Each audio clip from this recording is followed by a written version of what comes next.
यह लड़का रोते हुए घर जा रहा था, तभी अचानक आसमान से एक काली नोटबुक आकर नीचे गिरती है, जिसके आसपास बारिश भी नहीं आ रही थी। जिज्ञासावश लड़का नोटबुक को उठाकर घर ले आता है। उसके कवर के ऊपर डेथ नोट लिखा हुआ था। जब लड़का उसको खोलकर पढ़ता है तो लड़का हैरान हो जाता है। ये कोई साधारण नोटबुक नहीं थी, बल्कि एक ऐसा हथियार था जिसमें अगर किसी भी व्यक्ति का नाम लिख दिया जाए तो कुछ ही पलों में उसकी मौत हो जाती है। यह पढ़कर लड़के को बिल्कुल भी यकीन नहीं होता। उससे लगा कि ये कोई मजाक की नोटबुक है, लेकिन इस मौत की नोटबुक की सच्चाई जानने के लिए वो एक दुश्मन का नाम सोच रहा था। तभी अचानक टीवी पर खबर आती है कि एक खतरनाक अपराधी जेल से फरार हो गया है और पुलिस ने उसकी पूरी जानकारी हर जगह फैला दी थी। लड़के को अब एक नाम मिल चुका था। वो तुरंत एक पेन उठाता है और उस कैदी का नाम मौत की नोटबुक में लिख देता है। फिर बिना ज्यादा सोच विचार करे सो जाता है। अगली सुबह जब वो उठा तो उसे न्यूज़पेपर से पता चला कि वो कैदी सच में रहस्यमयी तरीके से मर गया था। यह खबर देख लड़का बहुत हैरान था और सोचने लगा था कि क्या यह मौत की नोटबुक सच में असली की है या फिर कोई इत्तेफाक है। यह जानने के लिए कि उस कैदी का मरना कोई इत्तेफाक नहीं था, वो रात में नोटबुक लेकर एक गैंग लीडर को ढूंढता है और बिना कुछ कहे उसका नाम नोटबुक में लिख देता है। जिसके तुरंत बाद ही अचानक गैंग लीडर को दिल का दौरा पड़ गया था और वो जमीन पर गिरकर मर चुका था।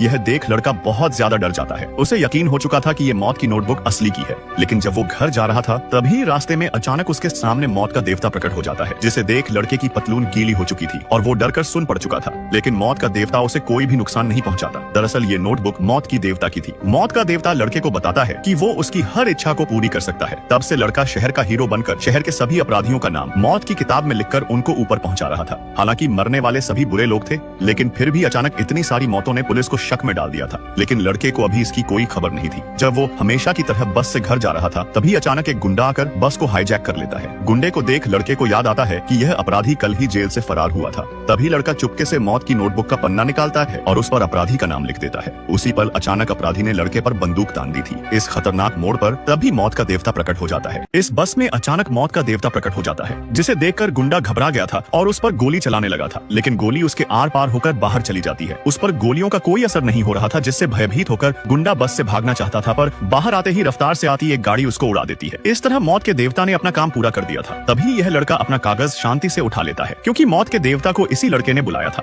उसके बाद लड़का प्रेमिका को घर छोड़कर अपने घर लौटता है तो दरवाजे के कब्जे में लगाई हुई पेंसिल की रिफिल को जब जमीन पर टूटा हुआ देखा तो लड़का समझ चुका था कि उसके घर के अंदर कोई गुस्सा था। इसलिए वो कमरे में आकर चुपचाप बैठा रहता है। यहाँ तक कि वो मौत के देवता से भी बात नहीं कर रहा था, क्योंकि लड़का जानता था कि उसके पूरे घर में सीक्रेट कैमरे लगा दिए गए हैं, जिसके जरिए पुलिस 24 घंटे उस पर नजर रखी हुई थी। लड़का शांत रहकर ऐसे रिएक्ट करता है जैसे उसे कुछ पता ही ना हो। दरअसल लड़के के पास एक ऐसी मौत की किताब थी जिसमें किसी का भी नाम लिखते ही उस व्यक्ति की तुरंत दिल का दौरा पड़ने से मौत हो जाती थी। पुलिस उसे घंटों तक देखती रहती है, लेकिन उन्हें जरा सी भी भनक नहीं लगी कि लड़का उनको उल्लू बना रहा था। पुलिस उसे रंगे हाथों पकड़ने के लिए बेसब्री से इंतजार कर रही थी, पर तभी टीवी पर न्यूज आती है कि एक अपराधी की दिल का दौरा पड़ने से मौत हो चुकी है। लेकिन लड़का तो कमरे के अंदर आराम से पढ़ाई कर रहा था, जिससे पुलिस के पास कोई सबूत नहीं था कि लड़के ने ही उसको मारा होगा। पर लड़का पुलिस से भी एक कदम आगे चल रहा था। उसने अपना फोन और डेथ नोट का कागज चिप्स के पैकेट में छुपा कर रखा था, जिससे वो अपराधी का नाम जानकर चुपके से डेथ नोट पर उसका नाम लिख दिया था। दूसरी तरफ पुलिस मौतों को देखकर हैरान थी। उधर लड़का आराम से चिप्स खाते हुए अपराधियों को ऊपर पहुंचा रहा था। लेकिन जब पुलिस का मास्टरमाइंड जासूस लड़के पर नजर रख रहा होता है तभी जासूस को एक फोन आता है, जिस पर एक महिला बताती है कि अगले दिन असली अपराधी उसके सामने आ जाएगा।